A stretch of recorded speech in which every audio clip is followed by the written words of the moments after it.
Now that the Iranian people are getting free and the Islamic Republic is collapsing, there is not that much of a, we don't need to worry about them any as much anymore. In fact, I would like to put out an invitation to Mariam Rajavi, the leader of the MEK, to come to Iran. Come to Iran, like like you're the leader of the transition period. Okay, okay, sure. Let's come to Iran and claim your leadership. Let's see how that works out for you. Like we should actually call their bluff, right? We're like accept their claim to leadership of the opposition and see if she will come to Iran and see what happens to her when she comes to Iran.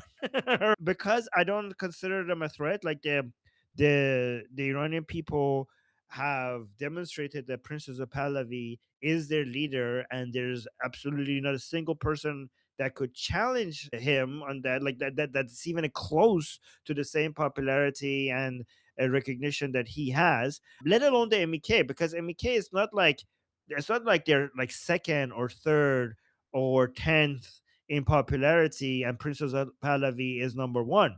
MEK is like number one hated. Like they broke a record from the other side. Like if Princess Pahlavi is the most popular, Mariam Rajavi and the MEK are the most hated. So it's not like they have just lower popularity than Princess Pahlavi. They're just number one from the other side. So they have no like, what are they gonna do? Like honestly, okay, like what are they gonna do? Like just come to Iran and see what happens. Like I would love for her to come to Iran, because I think she's going to be immediately arrested and put on trial for murdering so many Iranians, starting with her betrayal of Iranians by joining Saddam and killing and giving the order to kill Iranians. Like she's on camera saying, attack, attack, attack. Look, in the Iran Iraq war. Like she's on camera saying that. So there's so many crimes that they're responsible for. And I hope they actually, maybe they're actually delulu and delusional enough to come to Iran, which actually I welcome.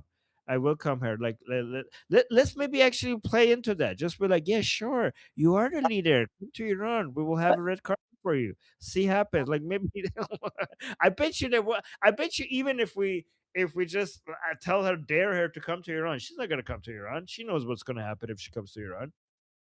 Especially given that we didn't get a chance to show our anger to Khamenei, given that he's dead right now. Maybe we could do that with Mariam, right? So maybe she could be the one that we put on trial, because we can't put Khamenei on trial anymore. So yeah, come to Iran. We'll see what happens.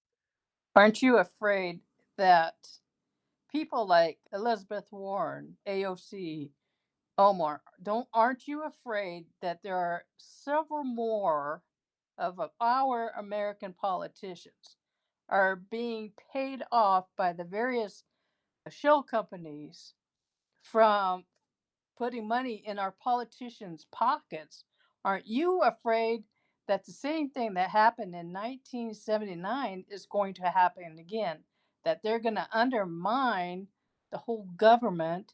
I know Trump won't say yes, but don't you think that Wait. the MEK is going to still undermine our government and try to push their way into being at least in the running, or have someone different than whatever her name is, um, have them as a proxy and try to get into control in Oh, Iran.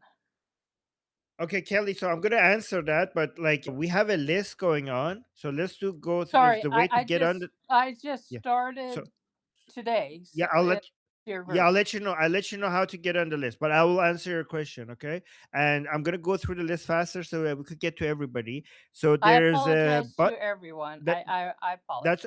no, that's okay. That's okay, because I maybe you weren't here. Maybe when I explained how we do the race, that's a good question. Right, I'll right. answer Like it. I said, this So is let the me very just first time I'm here. I yeah, just that's started okay. So let out. me just explain it now. Okay. So and when I'm speaking, like everybody close your mics when I'm speaking. So there's a smiley button at the bottom of your screen. And if you click on it, there's a raise hand button that looks like this. So let me just add Collie's question because it's a good question. I'm not that worried because honestly, the Iranian people have shown like there's no force on earth that could stop the Iranian people from bringing Pahlavi as the leader of the transition as the transitional government, except any force that is willing to shoot into the crowds of people.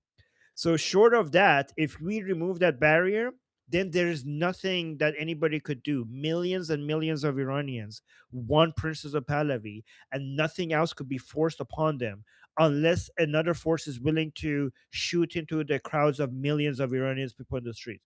And as far as I know, it's only the IRGC that is willing to do that, and the proxies of the Islamic Republic. So once we get rid of them, I mean, as we're speaking, that is happening. American and Israeli planes are taking out, with the backing of United States. Israeli fighter jets are doing exactly that, and bombers and U.S. bombers as well.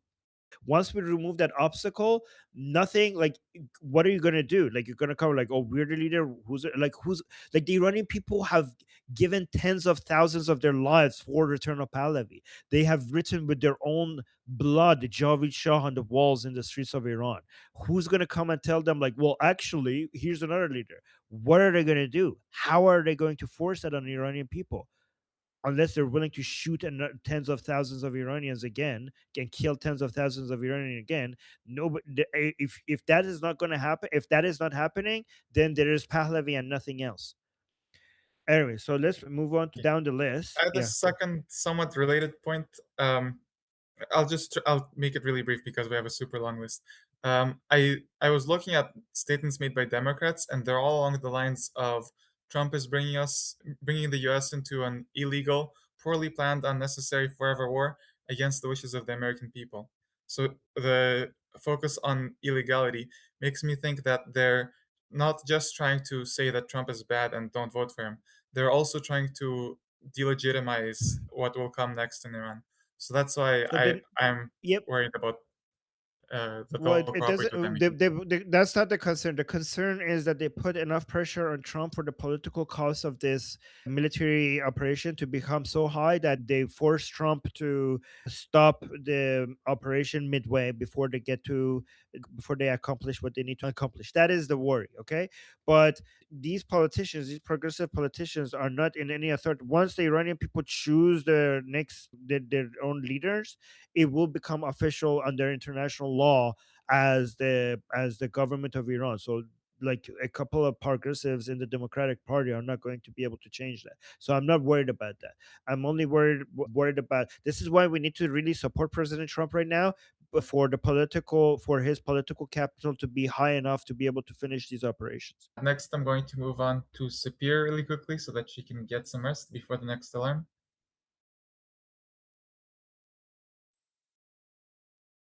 Okay, All right, let's. The next person I have is Ali Samani. Hey, Armin. Congratulations. Couple questions. Feel free to answer them as shortly as you want.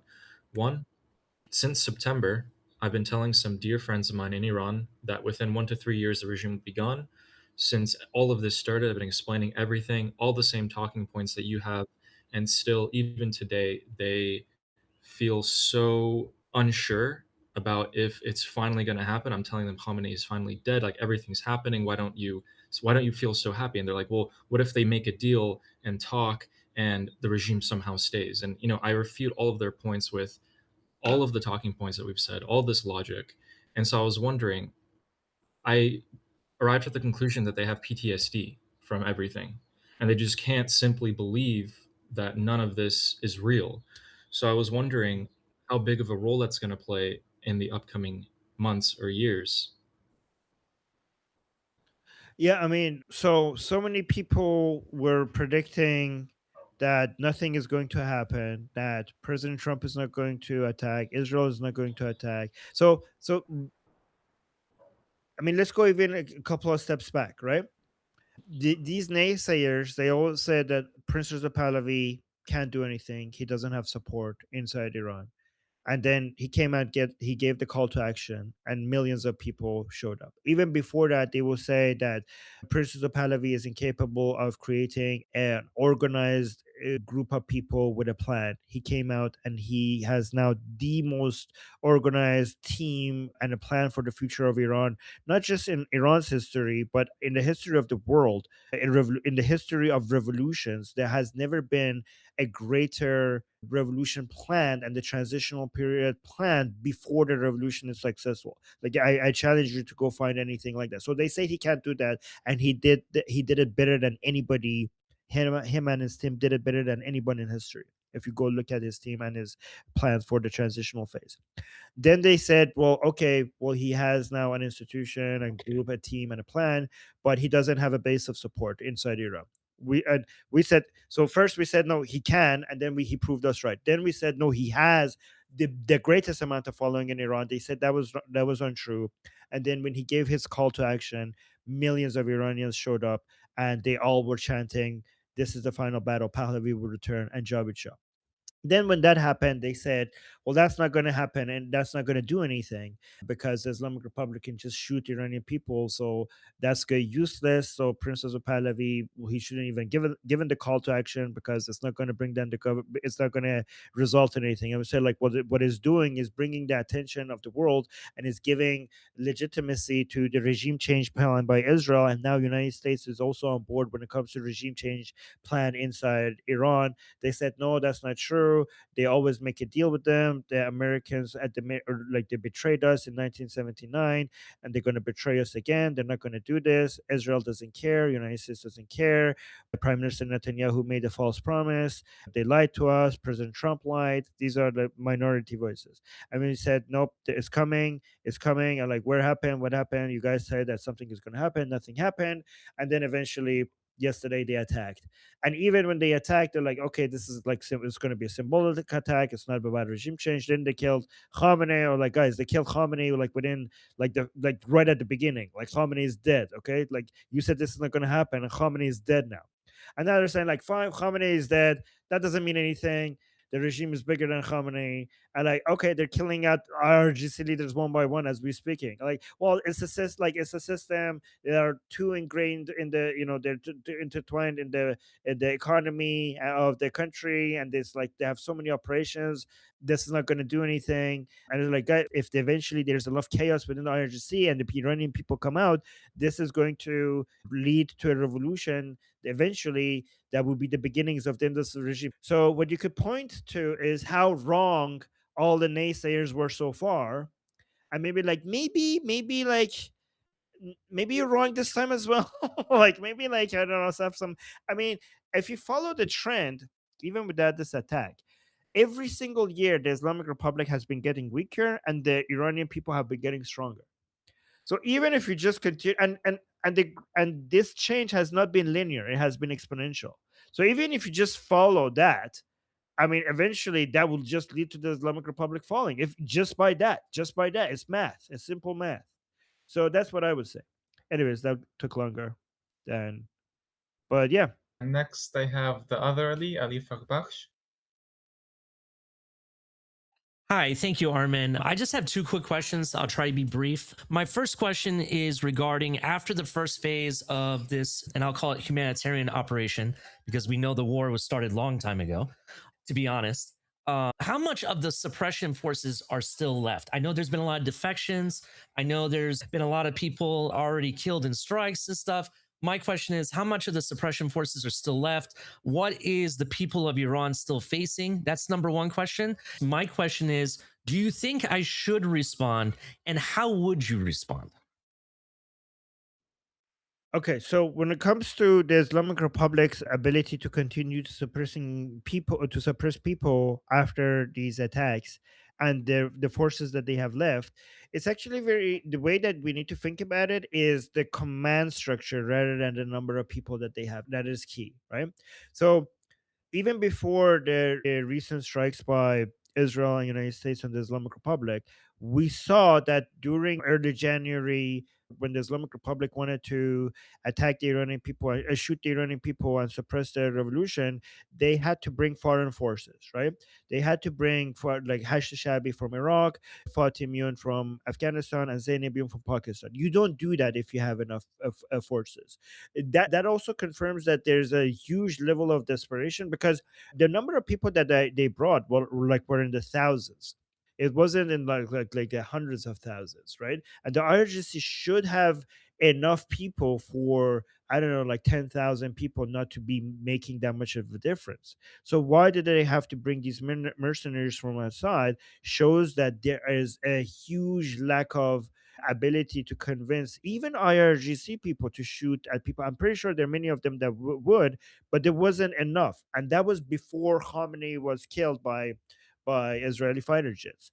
So I would suspect that they are running out, but even like, it's not about just having people who are willing to shoot at people. It's about who's going to give the command, right?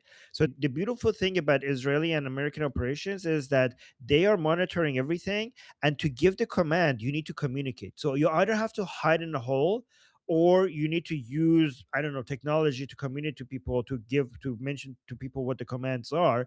And as soon as you do that, whoever because they're taking out leaders, the leaders of operations on the ground, and as soon as you do that, the next leader is going to be identified, and they will be the next target for Israel, right?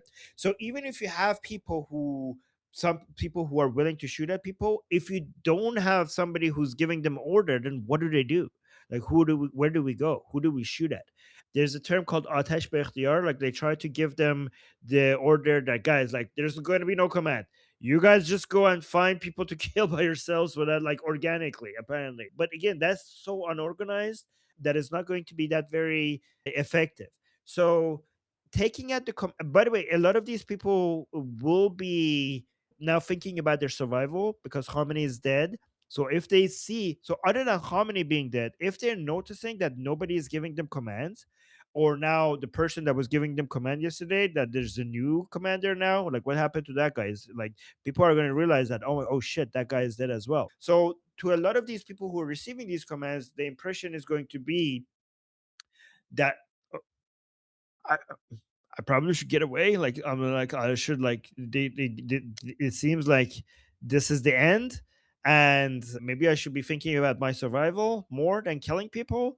So that's what it's really hard to measure right now. How many people are still continuing to be available to the Islamic Republic to suppress the Iranian people? I think we're going to figure that out pretty soon once the call to action from Prince Reza Pahlavi comes for people to come into the streets again in the millions.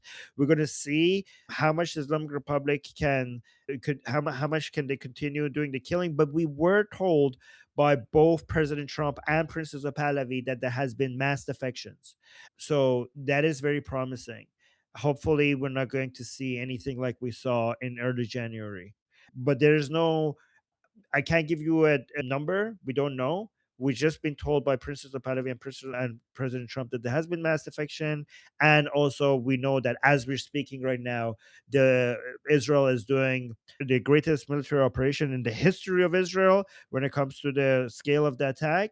And again, they mentioned just yesterday they carried out more airstrikes than the entirety of the 12-day war, and Israel is admitting that this is the biggest thing we have done from a military perspective in our history ever, which is a big deal because Israel has done a lot of war, right? Absolutely. And then my last question was about NIAC. I asked, like, how should I Oh, respond? If I should respond, maybe I shouldn't do anything. Just put stuff honestly, I don't and think that. stop. Yep, Well, I think that we should just focus on being supporting Trump, right? Because what they're doing is that they're trying to reduce the political capital of President Trump for this war, and I think that the best thing we could do is to show our appreciation for what's happening. And one of the best things we could do is to go in front of the White House and keep chanting "Thank you, Trump," and maybe, like, on social media mentioning I'm an Iranian, and then show your appreciation, like post your appreciation as an Iranian. One thing you could do, actually, you could respond to them as well. Whenever they make posts, you should go on Nayak, let's say, as an Iranian. this is BS. I mean, do they leave their comments on? Because I know the MEK closes their comments, but I, it, I maybe I don't really you know. need. It's a text message they sent me, and it basically So gives me different links to click on. And I'm like, I don't want to even be a part. Even I can don't know why how they got my number, to be honest. if you could send me a screenshot of that, that would be great. Maybe you Yeah, could post it in absolutely. I'll the. send it to you. I'll send it to your email. Actually, I can email it to you. Okay, put Nayak in the subject then. Okay. Will do. Will do. Thank you. Okay. Can I just say All I right. posted Let's go. just now in the chat a bunch of Psych2Go videos in Persian if anyone needs for mental health support. Okay. Thank you. All right. Who's on the list? Next, we have Sabina. So first, I guess I want to thank you, Armin, for kind of dispelling fears about the MEK. And I guess, I have a lot of questions, but to try to consolidate them, I guess the thing that seems important, to me now is that, that the transition happens to the emergency plan, of the Iran Prosperity Project and, Prince Reza Pahlavi. And, you've already kind of begun to answer about these, Democratic politicians that, are coming out. I have made posts, I guess, thanking both of my Pennsylvania senators for supporting the intervention and made posts. I guess it seems important, to like thank Trump, from Palavy supporters, but, so that this thing gets steered the right direction. I guess I'm, really confused by all the news and just wondering, what the best strategy to focus on, for us as American citizens, and What who those people were. But yeah, okay. I haven't seen the clip. So what is the question? And like, can you just put it in one sentence? The Oh, question. what is the best thing to focus on here to support the Iran Prosperity Project and Prince Reza Pahlavi being what is transition to, I guess, and So here getting Trump to support Reza Pahlavi. Okay, so thank you, Sabina. If you could close the mic, I will respond now because I don't want to hear any background. All right, so honestly, right now, we don't need President Trump to endorse or directly support Princess Pahlavi. I'm pretty sure he is supporting him behind the scenes. We now know, like we already suspected this, that the Trump administration and Princess Pahlavi's team are in communication. We already suspected that, but as we now, it's almost guaranteed now because Princess Pahlavi came out and gave us instructions, specific instructions for right before President Trump ordered the start of the operations against the Islamic Republic, the Israeli and American operations against the Islamic Republic. The fact that Princess Pahlavi came out and gave us the instructions the day before was a confirmation that he knew that the war is about to start, and he could only know that if he was in communication with President Trump's administration. We don't need President Trump to come out and endorse Princess Pahlavi because the Iranian people have chosen Princess Pahlavi as the leader of the revolution and the leader of the transitional period. And it's really important for it to be recognized as the decision of the Iranian people, not the United States or Israel. And this is why, and this is something that both President Trump and Prime Minister Netanyahu understand. And this is why they have not endorsed him directly. And we need to be focused on in bringing down the Islamic Republic fully because Princess now, I mean, after the Lion and Sun Revolution early January, honestly, the non-Pahlavi threat option, like fake alternatives to Iran's transition government, we now know they're no threat anymore. Like they are way more insignificant than even the most optimistic of us realize. They are nothing. There is no threat. The Iranian people are so pro Pahlavi that as soon as you get rid of the Islamic Republic, they know what to do. So right now, when it comes to what we need help with, is to make sure that this military operation continues until all of its goals are accomplished. So if you want to support President Trump, you need to be fighting the isolationists right now. So when it comes to supporting Princess Pahlavi, we have succeeded with that. Like that is like we have that in the bag. That's like, we're good to go. where there's like this very limited threat against that. What we have now is we need to make sure that the only thing that is the obstacle in our way right now is the Islamic Republic's willingness to shoot at people in large numbers. So once we get rid of that, everything else will just follow naturally, and the Iranian people will be able to manage it from there. So that's what we need to focus on right now. And the isolationists on both the left and the right are going to be working overtime right now to attack President Trump's decision to start these military operation. So what you could do to help is basically support President Trump's decision. And one of the best lines that we could use, which is true, to defend President Trump is that President Trump is not starting a war. The war started 47 years ago. Khomeini declared war on the United States without either Israel or United States doing anything against the Islamic Republic. Khomeini declared war on United States, and United States has been in war with the Islamic Republic for 47 years, and the Islamic Republic has killed many Americans, and they plan to do a lot more. And what President Trump is doing is ending a war that Khomeini started 47 years ago.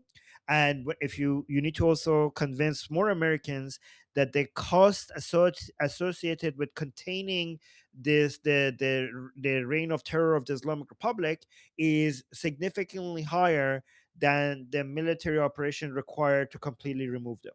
So you're saving a lot of money. You're saving a lot of lives. The cost in American lives and American tax money in the past 47 years is astronomically higher compared to whatever it costs for you to completely remove this tumor. So that's the answer. All right, guys, we need to, because the list is unusually long today, we need to put a time limit on the questions. So if you could put your questions into 2 minutes, that would be good. So that way I'm going to time you. So this way we could go down the list a little bit faster. So Danny, who's next? Okay. I'd like to get to Sapir before she's called to the bomb shelter again. A missile hit in Jerusalem. Right now, we know that 7 are injured. We don't know critical people right now. Today, a couple of hits. The biggest one that's been talked about basically the entire day is in Bet Shemesh, like a synagogue directly got hit. That even the shelter got decimated. Unfortunately, right now we know of 10 deaths. France, Britain, and Germany have decided to join and help the US and Israel in attacking Iranian targets. They still didn't really give an explicit fit, but their claim was like, we are now ready and gonna start to act. And about the whole operation, so the operation that we saw that started yesterday was planned from the Israeli side immediately after the 12-day war in Iran. And gradually the US also started to have conversations. And when the protests started, they already decided on the first day that they're gonna attack in Iran. That was decided ahead.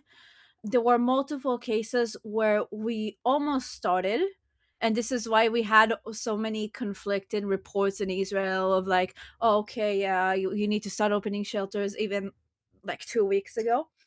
But then it was found out that there would be a meeting of majority of the highest positions of the IRGC, including, of course, our a little So dead Sapir, rat. I basically wanted to give updates, but I do have one question. So we saw that Trump has announced that he is willing to go back to negotiations with the remaining people of IRGC because they have requested that. Okay, so first of all, I just want to say that I'm so sorry that you guys have to go through this, Israelis. That I'm really sorry that you're going through this because of the state of the country that I belong. I hope that these are the last days that you have to experience this. I know this it doesn't make any sense, but I do feel some shame that the sources of your terror comes from the country that I belong to, and I hope that we're working on that, and I hope that we could end this together so that you guys have to never I mean, experience this they are before. invaders of And that. I know. I just want to say that we see your sacrifice, and we see the solidarity, and we see how many people in Israel are they're willing to go through this for the sake of getting rid of the Islamic Republic. And I just also want to say that we will never forget this forever. For the rest of our history, we will come back to this moment, and we will always remind ourselves that Israel was with the Iranian people when in our darkest hour. We will forever remember that. Your question, okay, so they're saying that Americans are now signaling to the Islamic Republic that they're still willing to come and negotiate with them at the table. Honestly, at this point, sure, go ahead. I mean, with what exactly? First of all, for the Islamic Republic to, I mean, first of all, it's very unlikely for the Islamic Republic to accept that. You just killed their supreme leader, right? I know they were the So one that requested that from Trump, and he said that he's willing. who like the reformers? Like there is no one like who are they talking to, right? Let me tell you something about the Islamic Republic, especially now. This was already true before killing Khamenei, but even before killing Khamenei, Islamic Republic was not like just one person with one opinion. There are so many different people with so many different opinions who are constantly fighting against each other and competing against each other, right? And the only thing that was like that hold this together, the duct tape that was holding all of this together, was Khamenei, right? Mhm. And now that duct tape is not there, Khamenei is dead. So of course we're going to hear everything from the Islamic Republic. We're going to see people who are desperate, like guys like, let's just begging America to, what do you want? Like, do you want to take all the oil? Do you want to take all the gas? What do you want? Do you want to turn us into your 51st state? Like, there are going to people who are going to say that. There are going to people who are going to say that let's go and destroy all of America. Like, we can do it, guys. Believe me, we could do it. Now that they killed out the supreme leader, now we're gonna go and just bomb all of the city. Like, this is it. They're gonna think they're this delusional that now the United States is gonna fall because they dared kill our supreme leader, right? So there's going, like, these are two extremes, like, and there's more see. people in between. I'm just talking about the two extremes. And then who are you going to talk to? Like the Islamic Republic is saying, who is the Islamic Republic right now? I don't even know what to point to right now when I'm talking about the Islamic Republic. It's a mad mess. It's completely chaotic. And if there are some people who are willing to go talk to the Americans, I fear for their safety, because the ones who want to now, the ones who are really, really angry, they might actually kill them before they even get the chance to talk to the Americans. But yeah, go on, Sapir. Quickly. But Okay. yeah, but honestly, like, I hope that the Islamic Republic tries to come and negotiate again, because then the hardliners will be more busy hunting them down instead of the Iranian people. Okay, so the internal struggle, that by itself will bring down the Islamic Republic. All right, thank you, Sapir. Okay. Go get some rest. I'm so sorry that I know it's very hard to get some rest. You look so Yeah, I'm tired. trying, but at the same Okay. time, need to be aware to Yeah. help the toddlers to go to the shelter if needed. So, okay, Thank you. I'll see you all later. If anything, you can all message me, and I'll try to rest a bit. See ya. You're a hero, Sapir. Thank you. I'm Israel Chai. I'm Take Islam. care of Hi. yourself. Okay, next we have Johan. Yeah, hello. Yeah, well, I've been wondering about the internet. It's still completely down, right? And I assume that they don't have any plans to to bring it up anytime soon. So the So internet is not as oh yeah, sorry, go on. I thought you were finished. yeah, I'll wait for yeah, you. Yeah. no, the internet in Iran. And Yep. so next time it's gonna come up is probably when the Iranians themselves somehow, right? So the information still needs to be conveyed all over the cities and villages. So that's the first part of the question, like what about the internet? And then we have those terminals, Starlink terminals. Have they been able to put those up, or can they do so safely, or or there's still forces about going out and arresting people? Are there any forces at all in the streets? Have we had any more shootings? Do we know what's actually going on the ground? And then I just wanted to add that I saw just a couple of minutes ago that they attacked the state TV and hacked it, and both Netanyahu and Trump has been talking on Iran's state TV. Oh It yeah, just- Channel 3. I yeah. showed that. Yeah, okay, that was channel. I Yeah. thought you're saying they bombed the Sedov Sima. Okay, no, No, they did hack. attacked. They bombed the state TV, some parts of it, and then they hacked it too. So I don't really know the details, but it's just what I've seen it the last 2 I hours or haven't so. seen that yet. I haven't So- seen that yet. So, yeah, well, So if they haven't internet, maybe they can watch TV, All right. and so they know what's going on. Yeah, that's so. Which Okay. was like 3 questions Okay, in so- one. Okay, so I haven't seen them attack the state TV. All I saw was that they hacked the channel 3 of the state TV, and they played. So in Iran, and the channel 3 of the state TV of the Islamic Republic was hacked, and they played Prime Minister Netanyahu and President Trump's message to the Iranian people. That is really good, because that's going to encourage more people to defect from the regime, because the people that we're trying to reach are the people who are in their own bubble, like they don't follow like Iran International or Manato or their social media accounts that we are active in. They just follow like state approved messages. So the hacking of the state TV and the messages of President Trump and Prime Minister Netanyahu is going to really escalate more people who are continuing to be on the Islamic Republic side to realize that the game is over and the Islamic Republic is falling, and those are the defections that we need to get to the finish line, right? When it comes to the internet in Iran is not as disconnected as it was in the middle of the the Lion and Sun revolution early January. Back then it was like completely blackout.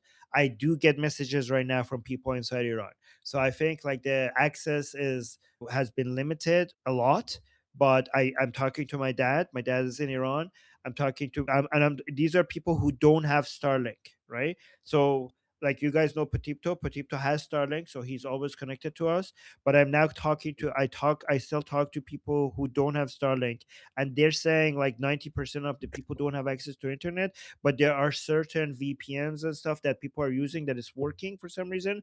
And guys, remember that the Islamic Republic is very difficult for them to completely cut the internet, because they need it themselves. They need the communication lines themselves as well. So completely cutting in the internet and all Makes other sense. communication lines, yeah, makes things difficult for them as well. So and also right now, after Khamenei's death, a complete cut of the internet and communication lines will signal again that yeah, this is it. Like it's a huge advertisement that we're at the final hours as well. When it comes to Starlink, I know that 6,000 Starlink devices was moved into Iran by the United States. Mhm. Secretly were moved to Iran.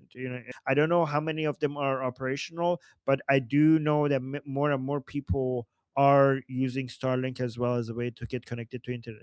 We are getting a lot of videos from inside Iran right now from their celebration. But when during the January 8th and January 9th, when they completely cut out the internet, we were getting basically nothing out. But right now, many videos are coming out. So I don't know how exactly they're getting out, but there is enough connection for all of these videos to come out. So that's a good sign. Good to hear. But it's important that if at some point you see that everything gets cut, like there's zero internet and all other communication like SMS and phones are cut, that is some worrying, because that's usually when mass slaughter starts. So if you see everything completely gets cut and Iran goes into darkness, that means they're killing people a lot. So we need to be ready for that. If that happens, we need to work overtime to just bring international attention to it.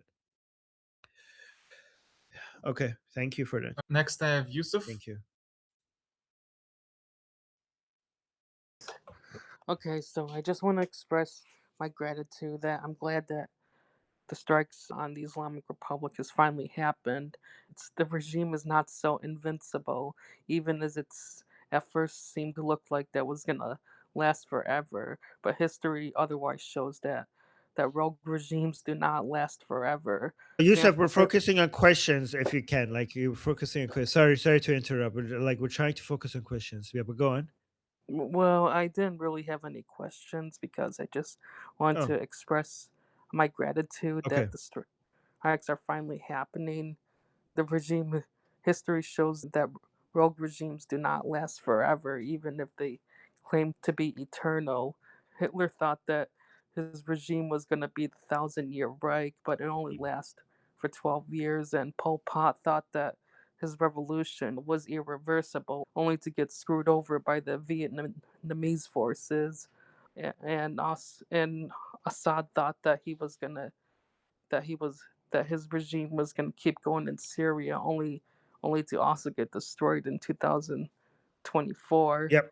And So tyrannies don't last. yeah, very Sorry, true. Yusuf. The reason why we're focusing on questions is because there's a time like after the 2 hours that we're recording, there's plenty of time that after I leave and the 2 hours of recording is over, then you guys could continue these conversations for hours. I just need to make sure that there's a big list.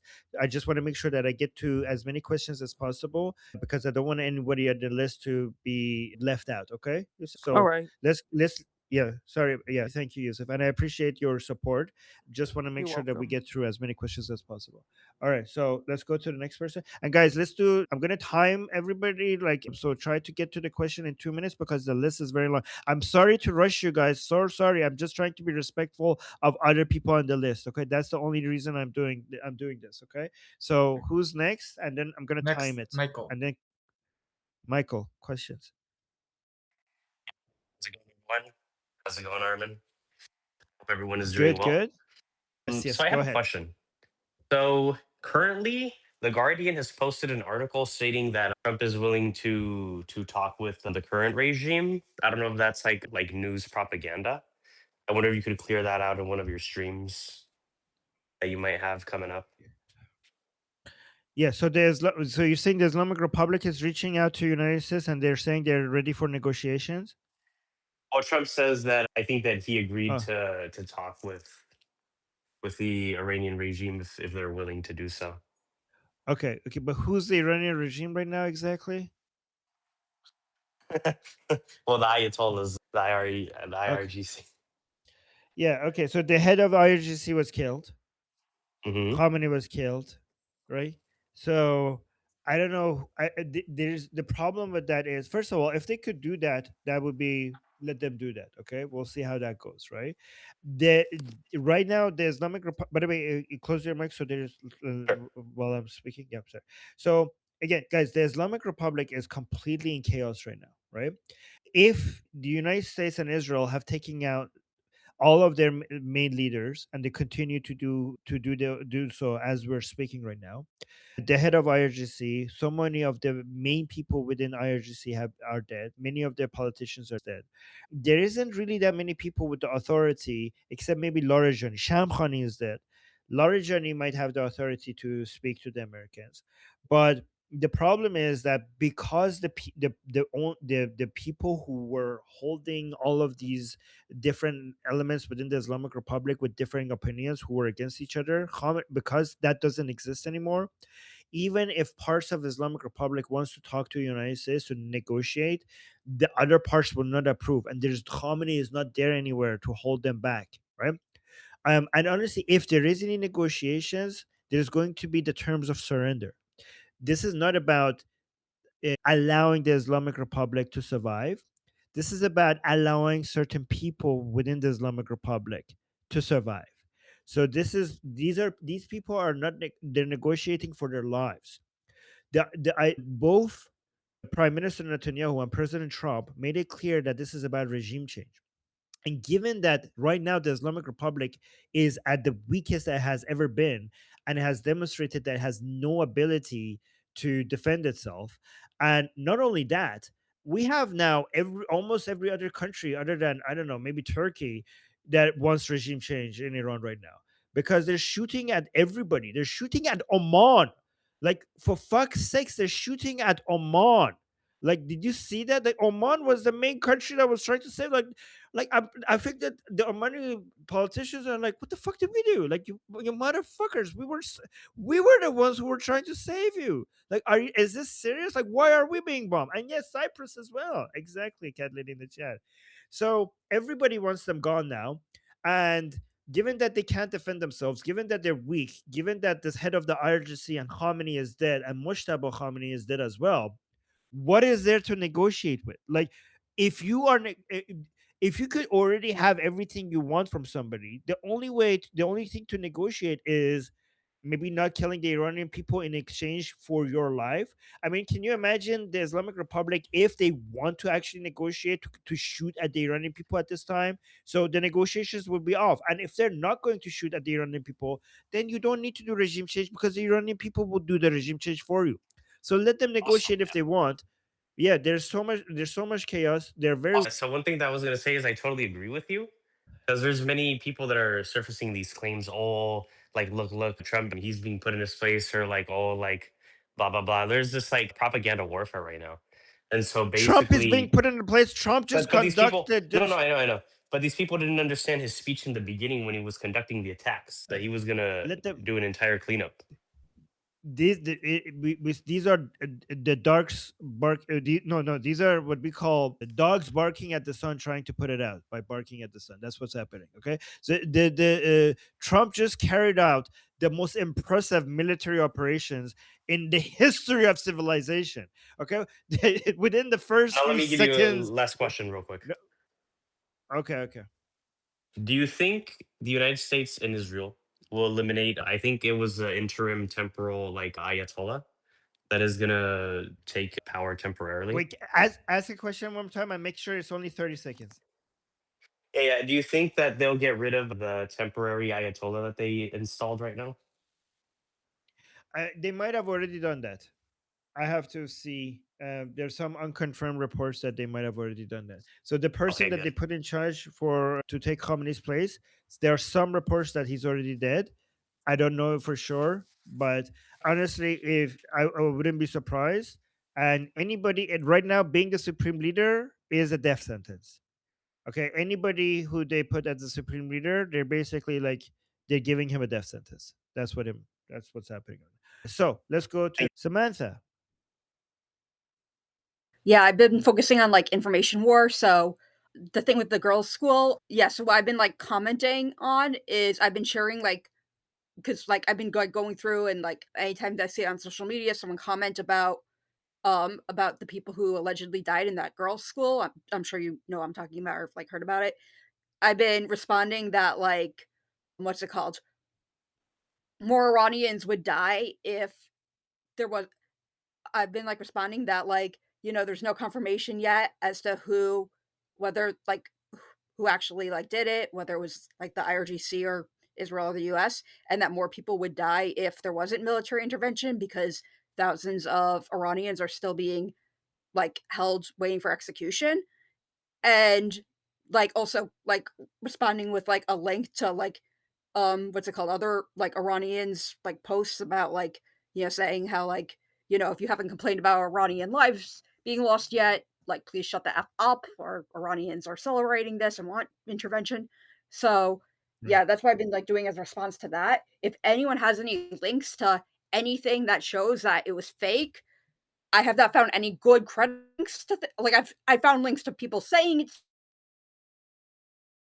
fake, but nothing that shows fake. Okay. So hope yeah. All right. So unfortunately, this is exactly what. So for people who want to need the context, the Islamic Republic State TV came and announced that there was a schoolgirl in Iran that was bombed. They're trying to blame it on Israeli bombings and Israeli and American bombings of the Islamic Republic. And this is something that we said will happen. I don't know if you guys saw that on the show. I specifically mentioned that this is going to be part of their plan, and I specifically was talking about schools. We're not 100% sure what happened here, but one thing that I mentioned is that I kept on saying on the Persian channel and on the English channel, don't send your children to schools don't send your children to school, like keep them home. Like so many times I told them, because I thought the schools are going to be a target of the Islamic Republic. They're going to hit the schools, and they're going to either hit the schools themselves or use schools as a human shield, move their assets, their main assets, next to a school. And immediately I said, like, right as soon as the war starts, they're going to come out with the news that a school was hit and children were killed. And this is as a way to provide ammunition to to people who are against this war and against Trump, especially in the United States. And unfortunately, it happened exactly the way I mentioned it. So honestly, the fact that this was so predictable shows what's happening here. I mean, the fact that we said that this is going to happen, and it happened exactly like that. Like, we said it's going to be a school, and the first one was not hospital, it was not like a residential area, it was a school. It was a school because the Islamic Republic knows that that is exactly what will create the highest cost for President Trump's, would deplete his political capital the most for this war. And they did exactly what we said, unfortunately. So I don't know, maybe like a one way to fight this is to go from our show and cut the part. Like, somebody could like go on Iran Revolution Live. If anybody wants to put in the time to go find the part that I was saying this and cut it, and then immediately play the part where people are now announcing like the school was hurt, that video would do wonders. Because I was saying this on the show that the Islamic Republic has done this. I don't know which show, like, it will do this. I don't know where was this, which show I said this. And I warned people about it, and I told people in Iran to don't send your kids to school. And then if you cut that part and then immediately after play people reporting the news that a school was hit, and we're like, and then the people who are blaming Trump for it, that's, if you get that, if anybody wants to put the time to get that, find that and edit that, that would do wonders in my opinion. I hope Samantha hears that. If guys, if Samantha comes back, let her know what I said, He's here. and hopefully she will get updated by this. Oh, she's here. All right. My internet. So okay. Next, I have Sorgu. All right, guys. So let's just focus on questions and try to keep it under 2 minutes. Sorgu.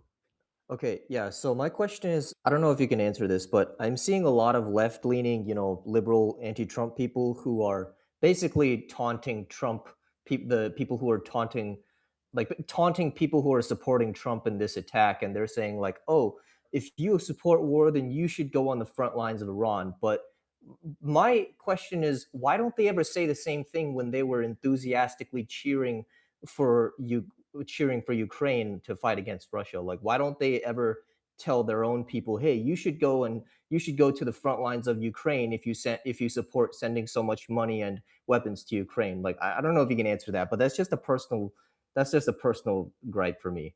And then another question is, when AOC said no war with Iran, do you think she's actually that clueless that she doesn't even know that Iran is not the same as the IRGC? Or like, I find it hard to believe that she's that clueless.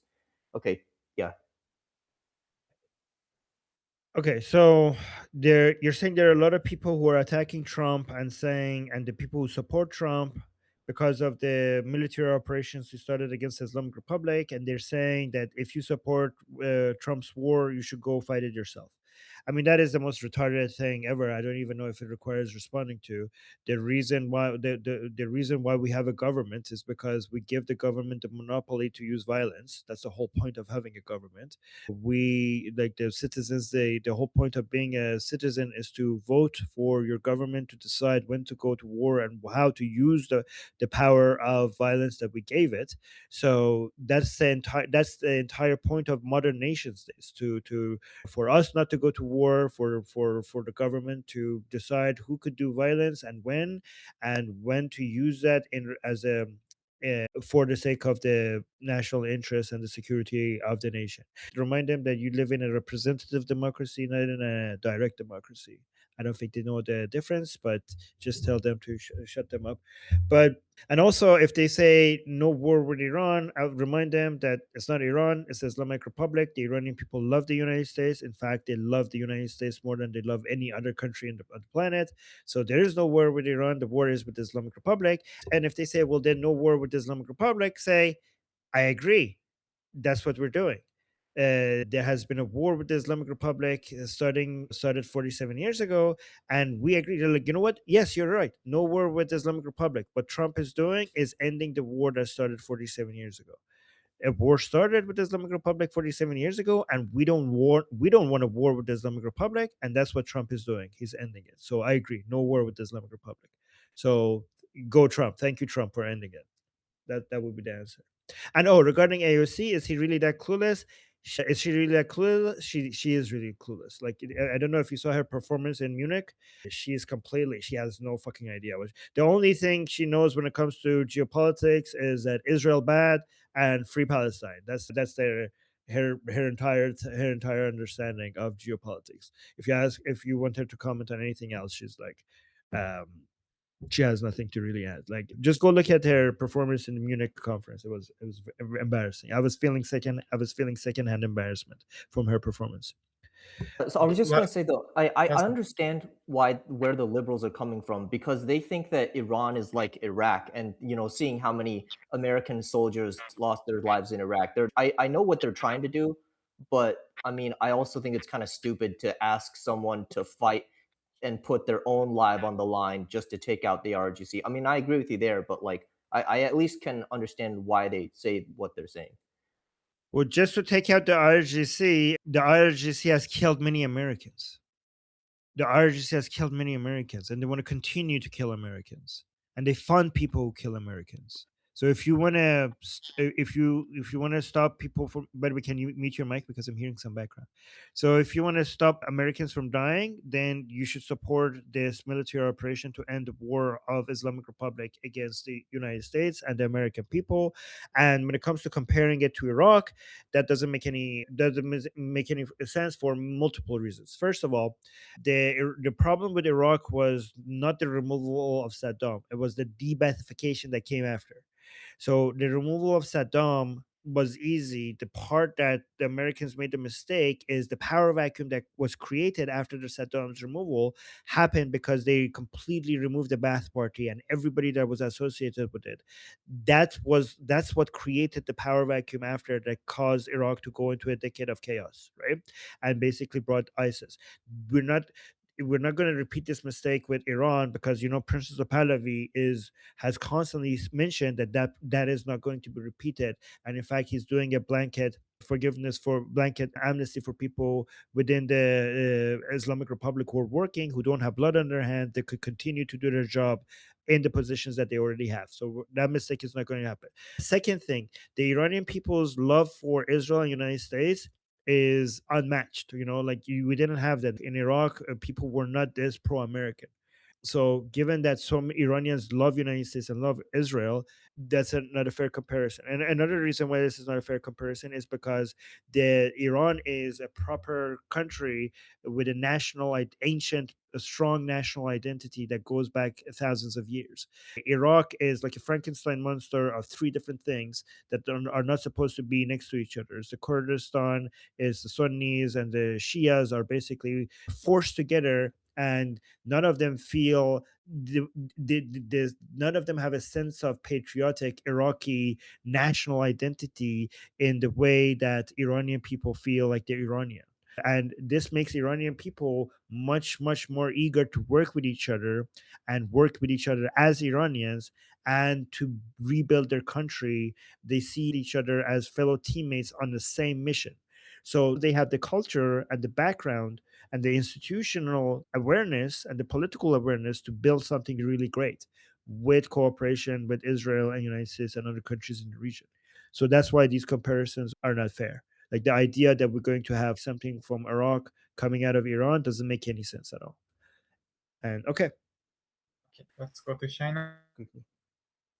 Yeah, I was worried about American support or not support for the war until Trump made his very brave decision. Thank you, Trump. I want to say that, Armin, your reactions to when the war started, when you woke up after 3 hours, you were like, "What?" And also when Khamenei died, I was crying with you. I want to volunteer to do those clips explaining, because the most important thing right now is to explain to people in America specifically, so they back Trump. Here in Israel, there's support for this effort, you know. And I was concerned and worried when you were happy Ayatollah died, and when you said that this means that you're free. I was very relieved, because people in Israel are not sure that killing Ayatollah means that you're free. It's not a bridge that we are connecting yet. I was asking this yesterday when I went on the show. You weren't here. Sapir was also saying it's a process that to take us from Ayatollah dead to Iran is free. Um, I was encouraged today on Tusi to see that Israel is starting to hit Basijis from drones. The reason I was encouraged is because, like you say, it's the last barrier to when you shoot at the Iranian people. That's how you stop their will, their political will from coming to fruition. Otherwise, the political process, you know, So, Shai, should. by the way, do you have a question? Because we're hitting the 2 minute mark very I will soon. form all of this as a question. Armin, how sure are you that nothing will go wrong, and this political Oh, process will reach its logical conclusion with the Iranians being free now that Khamenei is dead, now that we can shoot the Basijis from, we are doing everything, but the Iranian people now have to take the baton and run with it.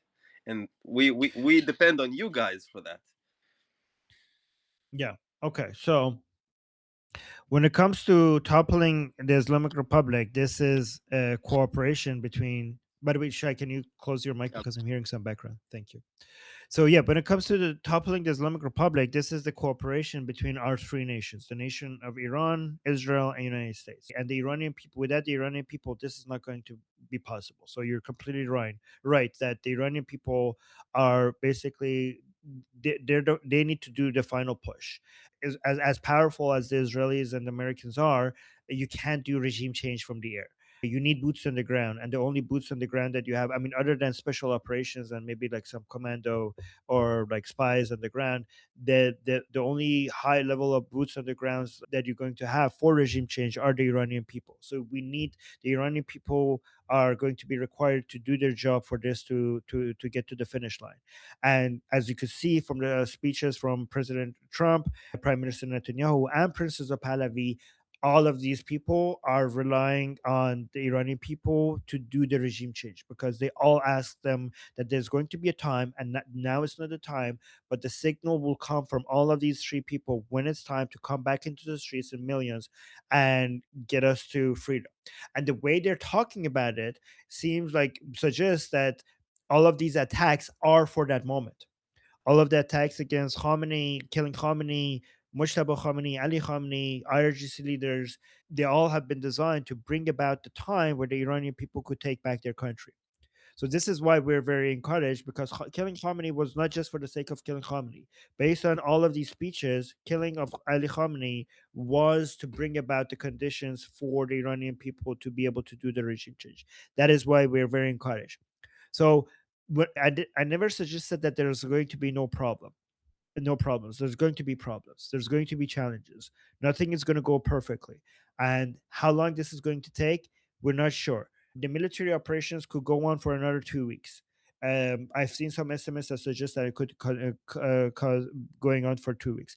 But the call to action for the Iranian people to come back into the streets might come at any time because of the way that these three men talk, and that would be what's needed. I am I'm very I'm very optimistic regarding our future, because I mean, I was even optimistic before this, because my understanding is that one way or another, if you look at the way the events of the past 2 years, even without the United States attack and Israeli attack, my understanding is that we're going to have regime change. But what these military attacks do is reduce the cost, right? One way or another, the Islamic Republic would have been toppled by the Iranian people, but the price that we had to pay would have been astronomically higher if the Americans and the Israelis didn't get involved. This is why we needed the Israelis and Americans to reduce the price for this, for the toppling of the regime, the price of this revolution in lives. But also, this is very beneficial for Americans and Israelis, because if they weren't going to get involved, it would have been harder to justify the great bond that we're going to have after this revolution. So by Americans and Israelis doing this, they have reconfirmed the great bond that we have, these three nations of these people have with each other. So, and that's why this was obviously a major win for us Iranian people. But I hope and I know that we Iranian people will build a very strong, prosperous country, and we will prove the Americans and Israelis that they could be proud of having us as an ally. I promise you that we will become such a good ally to have, in a way that you will never wonder why you did this. Like, we will make it, the return on this investment will be 100 times more whatever the cost of was. Like, we will make it very clear that having Iran as an ally was worth whatever the cost the Americans and Israelis had to pay for us to get here.